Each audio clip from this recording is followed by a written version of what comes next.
여러분, 오늘 말씀의 제목은 평강이 있을지어다. 주님께서 제자들에게 하신 이 말씀대로 저도 여러분들에게 평강이 있기를 주의 이름으로 축복합니다. 여러분, 이 예배뿐만 아니라 또 예배가 끝나고서 여러분의 이제 삶의 터전으로 나아가서 이 한 주간을 보내고 이 한 달을 보내고 남아있는 이 2021년도 3개월의 시간을 보내는 그 시간 동안 주님의 평강이 여러분의 삶을 지배하고 여러분들 삶 가운데 가득하기를 주의 이름으로 축복합니다. 특별히 지금은 바로 이 샬롬 하는 축복의 인사가 우리에게 가장 필요로 할 때입니다. 여러분, 지금 우리 사회를 보십시오. 아니, 이 지구촌을 보십시오. 어디 한 군데 평안한 곳이 있습니까? 평강의 그 옷을 덧입고 기뻐 춤추는 곳이 얼마나 있겠습니까? 사람들은 지금 두려워합니다.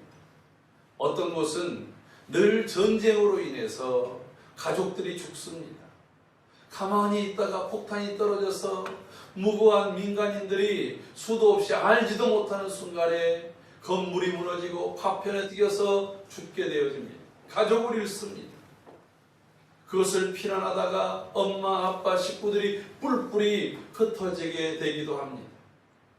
어떤 그 국경선 앞에서는 내 아이만이라도 좀 받아주세요 하며 아이를 던지고 그 부모와 생이별을 해야 되는 곳들이 있습니다.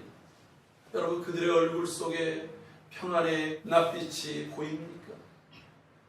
지금 이 코로나 팬데믹은 지속적으로 그 수가 확산되고 또 매일 요일에 그 숫자를 경신하는 그러한 보고를 듣게 되어집니다. 그래서 이 코로나에 대한 두려움이 넘어서서 공포로, 그래서 심지어는 코로나 블루라고 얘기합니다. 여러분, 사람들이 이 코로나로 인한 아주 심각한 공포 속에 담겨 있다고 합니다. 여러분, 오늘 우리 속에 무엇을 담고 삽니까? 무엇을 드러내고 살겠습니까? 여러분, 근심의 낯빛입니까? 공포와 그리고 또한 두려움의 낯빛입니까? 오늘 평안한 사람은 그 얼굴 속에 숨기려 하여도 그 평안한 모습을 숨길 수 없습니다. 기쁨이 가득 차 있는 사람은 그 기쁨을 숨길 수 없다라고 하는 것입니다. 여러분, 근데 그 평안이 우리의 주변의 환경이 좋을 때 모든 것들이 내가 뜻하고 원하는 대로 되어질 때에 일어나는 것은 아닙니다. 오늘 이 요한복음이 우리에게 주어졌던 예수님이 활동하던 그 시기는 로마에 의해서 전 세계가 다스려지던 시대였습니다. 로마의 엄청난 군사력과 그리고 또한 로마의 그러한 법규와 그리고 정치력으로 세계는 더 이상 큰 전쟁이 일어나지 않은 시대였습니다. 그래서 그 시대를 팍스 노마나라고 얘기합니다. 로마에 의한 평화라고 하는 거예요. 근데 여러분, 진정한 그 평화가 그 모든 사람들, 모든 국민들에게 과연 있었겠습니까? 약탈과 방화를 하면 더 큰, 더 강력한 로마 군대가 와서 그들을 응징하기 때문에 그렇게 드러내놓고 하지는 못했습니다. 그래서 남들이 겉으로 볼 때는 그 모든 사회가 평화로운 줄 알았습니다. 그럼에도 불구하고 사람들은 늘 불안합니다. 사람들은 늘 두렵습니다. 사람들은 늘 공포 속에 살아갑니다. 여러분, 그 이유가 무엇일까요? 그래서 우리 인간의 내면 속에 있는 바로 죄 때문에 그렇습니다. 죄에서 자유하지 않고서는 그 누구도 평안할 수가 없었습니다. 죄에서 벗어나지 않고서는 이 평안을 누릴 수가 없었습니다. 그 죄 가운데에 고통스러워하던 성 어거스틴은 예수 그리스도를 만난 이후에 이런 고백을 합니다. 내가 주님을 만나기 전까지는 내 안에 평안이 없었습니다. 다른 말로 바꾸면 내 안에 이제 평안이 왔습니다. 그것은 바로 예수 그리스도를 만났기 때문입니다. 오늘 본문 속에 나와 있는 제자들의 모습을 보면 그들 역시도 마찬가지였습니다. 그래서 주님이 부활하신 이후 제자들에게 나타나셔서 첫 일성이 무엇이냐면 너희에게 평강이 있을지어다. 그러므로 여러분, 오늘 우리가 첫 번째 생각해야 될 것은 우리는 평강을 필요로 하는 인생들이라고 하는 것입니다. 오늘 그 평강이 우리 안에 주어질 때에 우리의 삶의 환경이 어떠하든지 간에 이 세상을 살아갈 만한 가치가 있고 이 세상을 극복하며 인내하며 도전할 만한 힘이 생긴다라고 하는 것이죠. 오늘 제자들의 한번 모습을 볼까요? 19절 말씀을 우리 한번 다 같이 합독하도록 합니다. 이날 곧 안식 후 첫날 저녁 때에 제자들이 유대인들을 두려워하여 모인 곳에 문을 닫았더니 예수께서 오사 가운데 서서 이르시되 너희에게 평강이 있을지어다. 아멘. 오늘 이 시점이 어떤 시점이냐면 안식 후 첫날이라고 얘기합니다. 여러분, 안식일 전날 예수님께서 십자가에 못 박히셨습니다. 그리고 사흘 되던 새벽녘에 주님이 부활하셨습니다. 오늘 이날이 부활의 저녁이에요. 여러분, 이때까지 엄청난 그런 감정적인 변화들이 있었습니다. 예수님께서 갑작스럽게 잡혀갑니다. 여러분, 그들이 예루살렘에 예수님과 더불어 올 때는 기대감, 우려 반이었어요. 많은 유대의 그 장로들과 대제사장들, 그런 또 바리새인들이 예수님을 잡으려고 하고 예수님을 죽이려고 하는 그러한 모습들이 보여졌기 때문에 제자들은 예루살렘에 올라가는 것에 대해서 반대하고 주저하는 제자들이 적지 않게 있었습니다. 그러나 주님께서 강력하게 내 때가 이때다, 그렇게 얘기할 때에 제자들은 기대감이 있었어요. 아, 주님의 때, 하나님의 나라를 회복하실 때 그들은 그 하나님의 나라의 회복이 이 로마 제국을 쫓아내고 그리고 어영 정부인 헤롯의 가문들을 다 물리치고 이 유대 땅에 다시 다윗의 왕권을 세우는 그런 강력한 나라를 이루실, 바로 그것이 하나님의 나라요, 그것이 주님이 이루실 때가 오지 않았는가 하는 기대감이 가득 찼었어요. 그러니까 요한과 야고보의 어머니가 예수님께 나와서 당신이 당신의 나라를 세우실 때에 내 아들을 하나는 좌편에 하나는 우편에 있게 해주세요. 여러분, 이렇게 청탁을 합니다. 제자들이 그 모습을 보면서 분기탱천해합니다. 아니, 왜 쟤네들이 그 자리를 얻냐고. 나도 있는데, 내가 더 똑똑한데, 내가 더 잘할 수 있는데. 여러분, 우리 조금 전에 기도할 때도 나왔습니다만 내년 3월 9일이 대통령 선거가 있어요. 그러니까 여야를 불문하고 자신이 대통령 되기에 적합하다고 그렇게 이제 뭐 토론하고 그리고 또 얘기를 합니다. 근데 그들 모두의 주장은 제가 부족하지만 저를 뽑아주시면 제가 최선을 다해서 정말 신실하게 잘하겠습니다, 이런 분이 없고 내가 가장 적합하다, 다 이렇게 얘기를 해요. 여러분, 그런 또 마음이 없으면 나올 수도 없겠지요. 그러나 정말 그렇게 훌륭한 분들이 많은데 이 나라가 이 모양 이 꼴이 될 수 있겠습니까? 정말 하나님께서 이 나라를 올바르게 이끌어 주시고 그런 지도자들을 세워 주시기를 소원합니다. 근데 예수님의 제자들이 그런 모습이 있었어요. 그들 마음 가운데는 그래도 예수님이 주의 나라를 세우실 때 나에게도 어떤 한 자리가 주어질 것에 대한 기대감이 있었다는 거예요.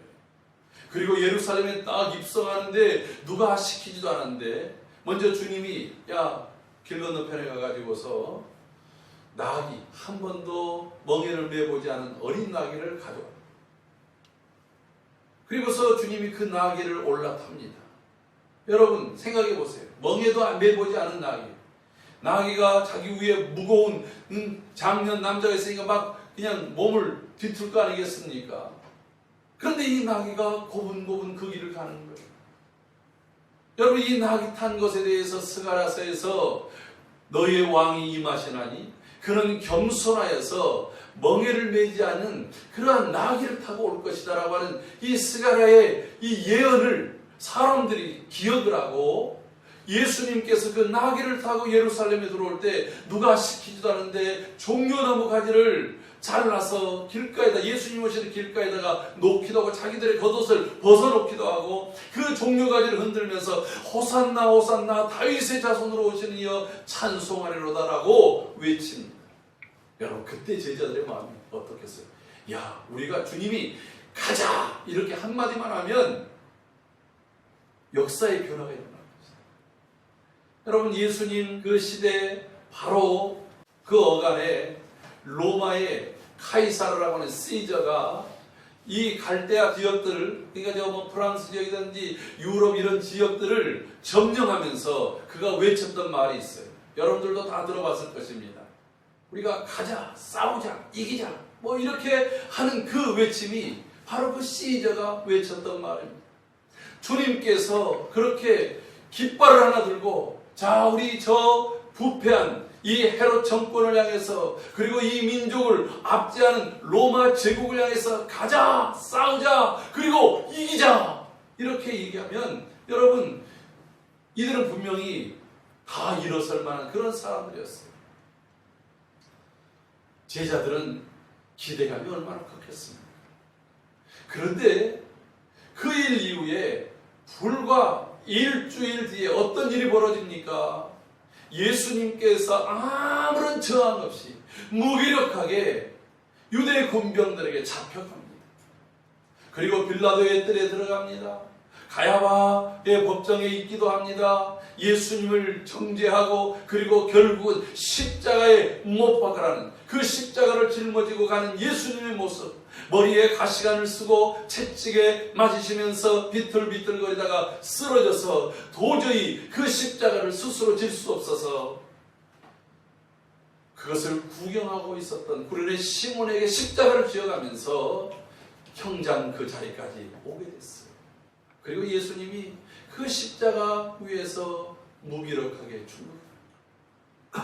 여러분, 이러한 시간들 속에 제자들의 마음 속에는 오늘 본문에서 딱 그들의 마음을 한마디로 얘기하고 있어요.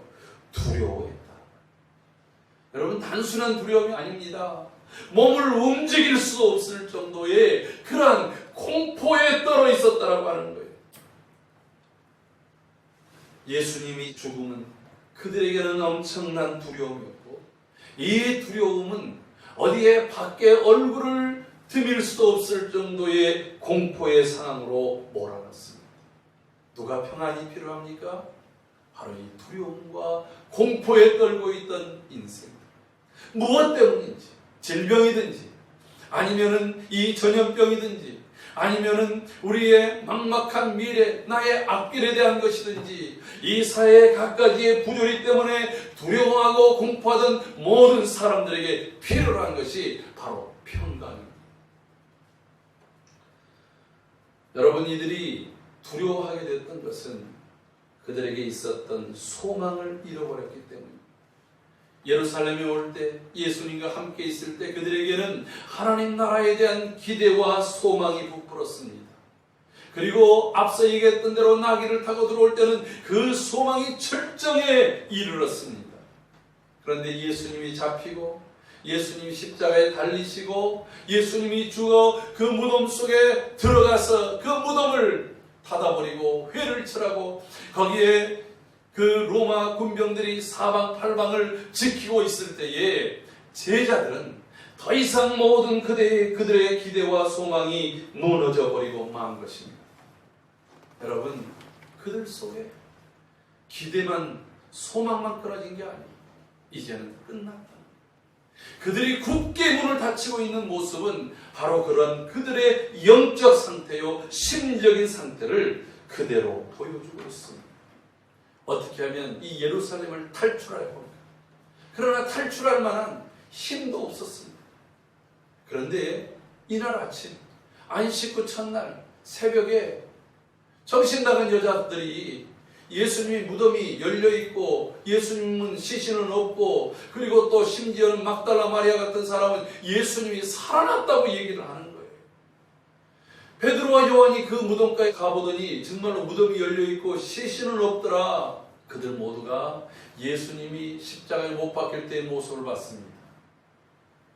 로마 군병들이 허리에 창을 찔러서 그 안에 있던 수분과 피가 다 쏟아지는 것을 봤습니다. 죽은 것을 완전히 확인했다는 거예요.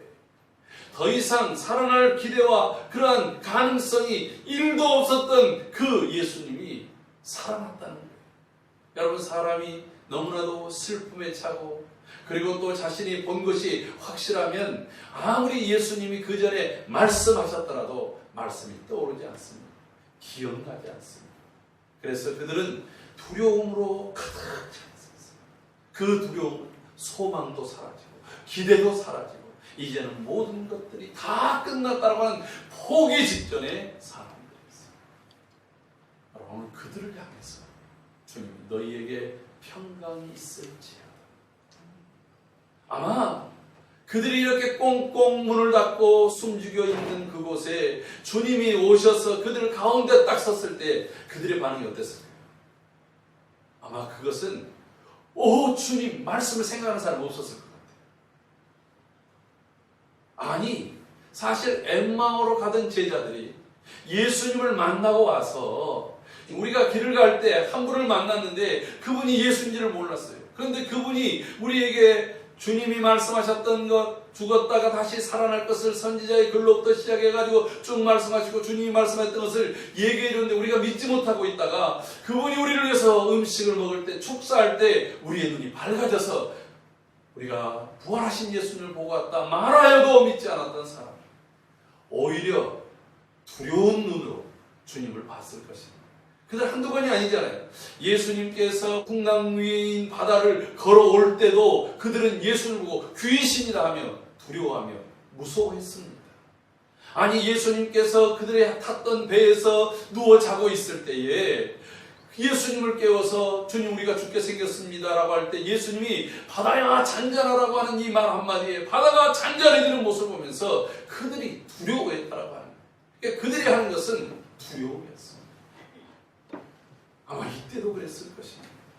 그런데 예수님께서 그들에게 너희에게 평강이 있을지어다 이 한마디의 말씀과 더불어서 당신이 바뀌셨던 그 못자국들 찔렸던 창자국을 보여주실 때에 이 제자들의 마음속에 변화가 일어난 줄로 믿습니다.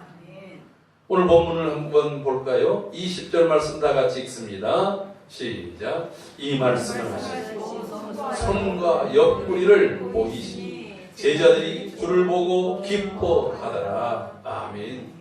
여러분, 두려움에 있는 사람들은 그 속의 공포심 때문에 안절부절합니다. 기쁨이 없습니다. 그런데 주님이 너희에게 평강이 있을지어다 말씀하시면서 부활하신 주님을 보여주실 때에 제자들 마음속에 두려움이 사라집니다. 근심이 사라집니다. 공포가 사라지고 그들 속에 무엇이 피어올랐다고요? 기쁨이 생겨나는 것입니다. 그들이 모두 주를 보고 기뻐한 줄로 믿습니다. 그래서 두 번째로 주님이 또 이르시되 너희에게 평강이 있을지어다. 여러분, 첫 번째 주님이 평강이 있을지어다라고 말할 때, 두 번째 주님이 평강이 있을지어다라고 말할 때에 시간적 차이는 별로 나지 않지만 제자들의 심리적인 변화는 하늘과 땅의 차이인 줄로 저는 믿습니다. 주님이 당신을 부활하신 주님의 손과 주님의 몸을 보여주시면서 그들에게 너희에게 재차 평강이 있을지어다 라고 말할 때에 그들 속에 기쁨이 솟아나며 그들 속에 주님이 주시는 그 말로 다 할 수 없는 평안으로 그들의 얼굴은 180도 바뀌어진 줄로 믿습니다. 여러분, 오늘 이 말씀을 들을 때에 우리 속에 있었던 나를 짓누르고 있던 모든 두려움들이 떠나가고 부활하신 주님이 오늘 이 말씀을 통해서 여러분들에게 말하는 거예요. 사랑하는 딸아, 내가 평강이 있을지어다. 내게 평강이 있을지어다. 아멘. 주님, 그분이 부활하신 그분이 바로 능력이십니다. 주님이 오셔서 샬롬 할 때에 그 말씀이 내 속에 내 머리끝에서 발끝까지 잘 임하면서 내 안에 있었던 모든 근심과 걱정이 사라지고 두려움과 공포가 사라지고 내 속에 말할 수 없는, 걷잡을 수 없는 그러한 기쁨과 평강으로 충만한 그 불구스레해진 제자들의 얼굴을 여러분 살펴보십시오. 우리 성경 한 구절을 찾아보도록 합시다. 시편 4편 8절. 시편 4편 8절.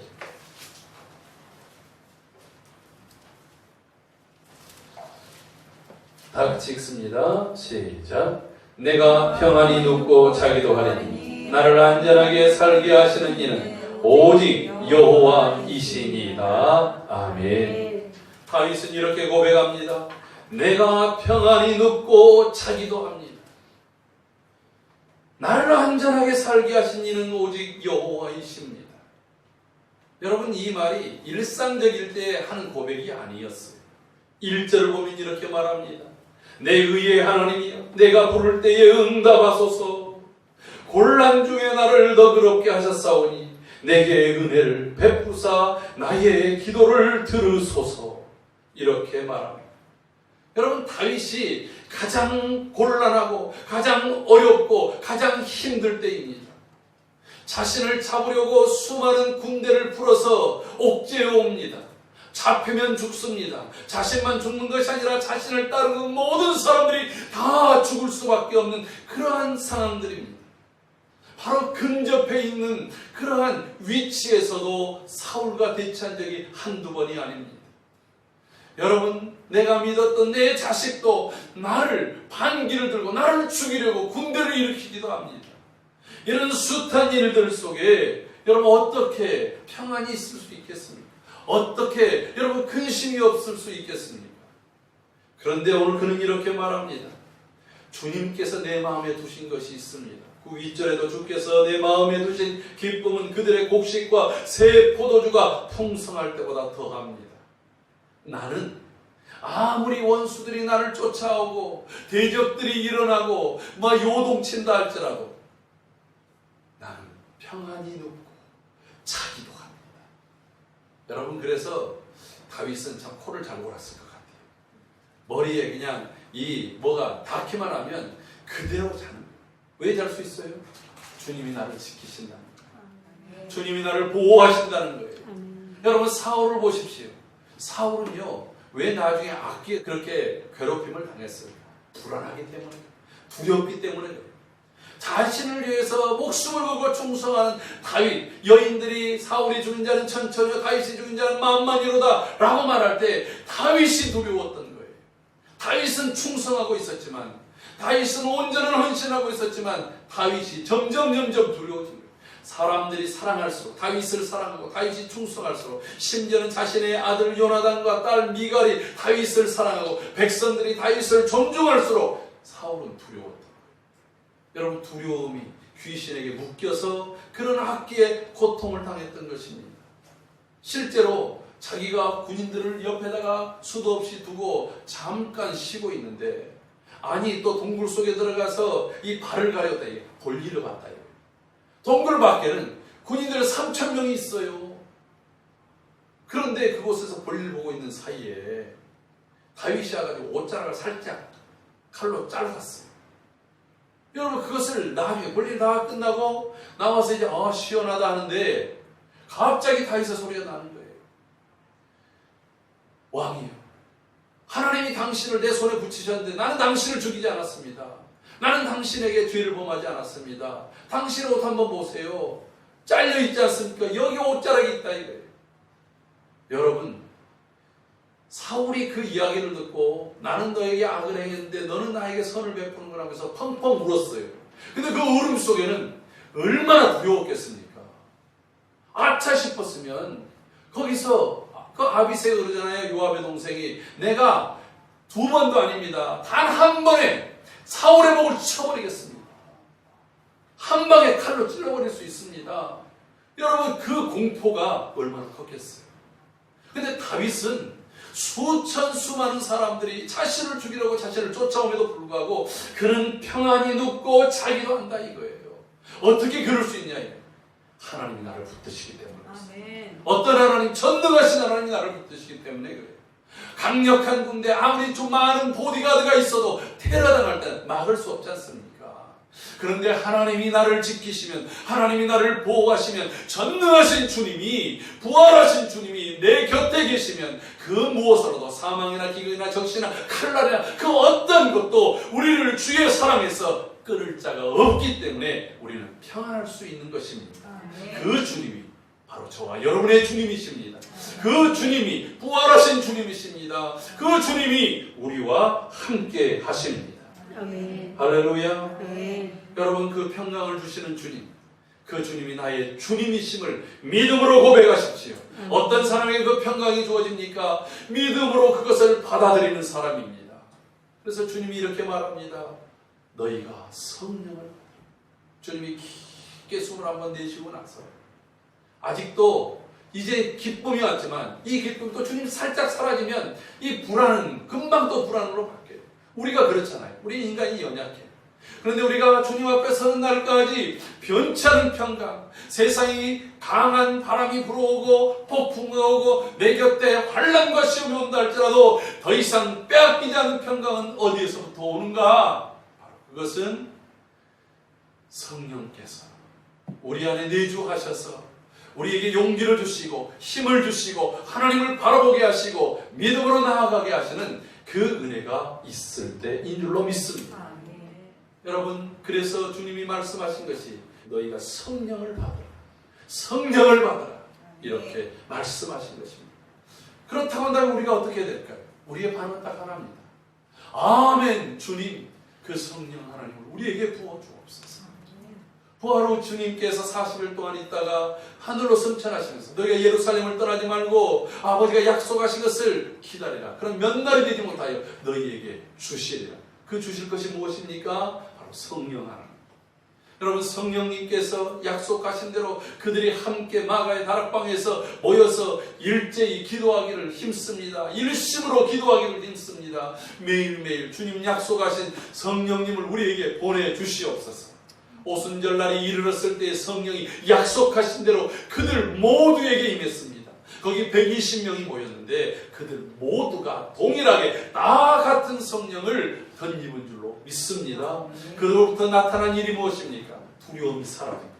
근심이 사라집니다. 그들 속에 기쁨이 가득합니다. 그들의 심령 속에 이 평강으로 충만해져서 그들이 삶 전체를 내 목숨을 잃는 한이 있더라도 이 평강을 잃지 않고 살아갔다고 합니다. 세상 그 무엇으로도 흔들 수 없는 그 평강, 오늘 예수 그리스도 안에서 여러분들 모두에게 주어지기를 주의 이름으로 축복하십니다. 오늘 예수를 믿는 사람들, 그분 자체가 평강의 왕으로 오셨잖아요.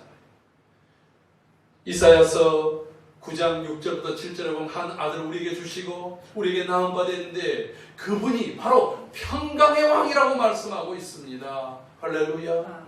예수님은 우리에게 평강을 주시는, 예수를 믿는 사람들에게, 그래서 이 평강을 여러분 우리가 믿는다라고 할 때 이것을 결코 잃지 않는 여러분의 삶 속에 이 한 주간도, 아까 말씀드린 것처럼 이 한 달도, 그리고 남은 시간 내에 이 평강이 여러분의 삶을 지배하는 귀한 삶이 되기를 주의 이름으로 축복합니다. 너희에게 평강이 있을지어다.